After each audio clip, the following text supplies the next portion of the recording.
Magandang araw pong muli sa inyong lahat para sa ating maiksing talakayan, konting kaalaman at gabay sa ating pang-araw-araw na buhay. Pamagatan po natin itong Satan's Strategy Against Believers. Alam nyo, malinaw naman po sa banal na kasulatan na tayo ay may kalaban, may kaaway. At ang layunin po niya ay talagang tayo lagi ay magapi, mapabagsak. Tignan ninyo ang sinabi ng 1 Peter 5:8. Sabi po ng 1 Peter 5:8 ay ganito, kayo'y maging mapagpigil, kayo'y maging mapagpuyat, ang inyong kalaban na dyablo, na gaya ng liyong umuungal, ay gumagala at humahanap ng masisila niya. Gumagala talaga si Taning, humahanap ng masisila niya. So, dati dinalaki ko po sa church yung strategy against the church. Ngayon, strategy against the believer. Satan, he wants to destroy you and me. Gusto niyang tayo'y talagang sirain, pabagsakin. Ikaw, ako, lahat tayo.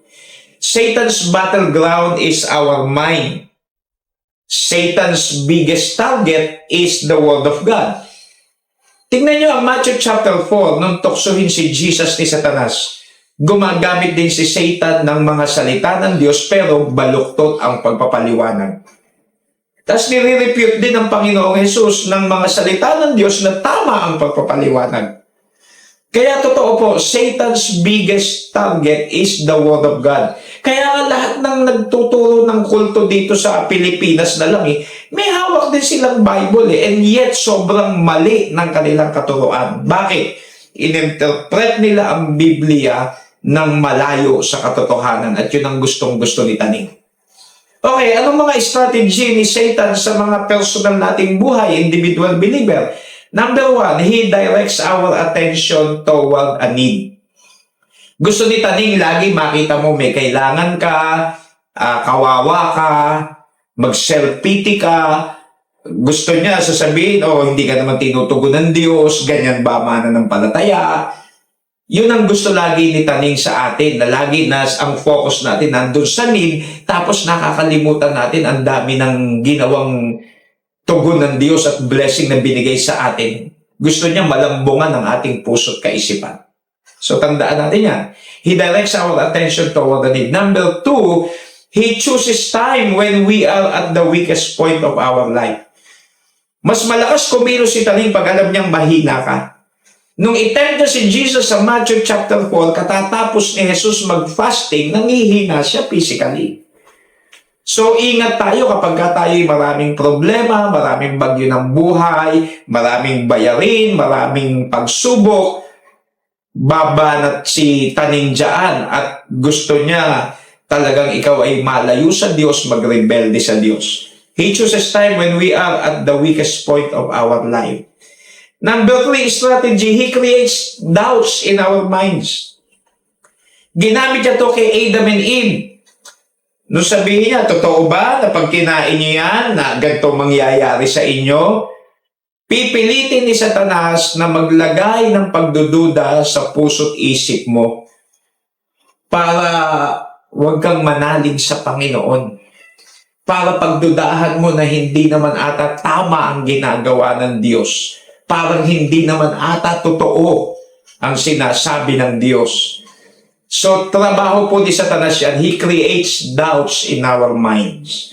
Number 4, he used deception as his key weapon. So, gumagamit si Satanas ng paglilinlang kasi nagpapanggap siyang angel of light. He used deception as his key weapon. Di ba kayo magtataka kahit na sabihin pa ng ibang mga ngaral siya ang Messiah ngayon, naniniwala pa mga tao, dami pang follower. Siya ang pipirma ng kaligtasan ng kaluluwa nyo patungo sa langit, naniniwala pa ang tao, daming follower. They are deceived, nabulag sila. Grabe mga minamahal mga kapatid, siya na ang may-ari ng sanlibutan, ayun, nakakulong. Siya ang may-ari ng kulungan ngayon. So, tactic ni Taning yan, he used deception as his key weapon. So ito po ang dapat nating i-apply na verse sa ating mga mananampalataya panlaban kay taning. Una, malinaw yung sinabi ng Ephesians, put on the whole armor of God. Tandaan nyo ang sinabi ng Ephesians 6:11. Ito po ang sabi, put on the whole armor of God that ye may be able to stand against the wiles of the devil. Yun ang kabilin-bilinan ng Panginoon. At pangalawang talata ng magandang panlaban natin sa kaaway, yung sinabi sa Psalms 119 verse 11. Ano naman po ito? Ito nakalagay, thy word have I hid in my heart, that I might not sin against thee. Punuin natin ng salita ng Diyos ang ating puso. Pabantayan natin sa Panginoon ito. Ipapuspos natin ang ating puso sa Panginoon, sa banal na Espiritu, upang huwag makakilos ang kaaway. So tandaan natin, Ephesians 6:11, Psalms 119 verse 11. Pareho pang verse 11.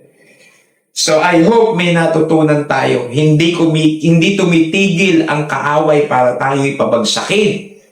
Pero matagal na tayong mananagumpay mula pa sa krus ng Kalbaryo at si Jesus ay laging nandiyan, pwede tayong tulungan.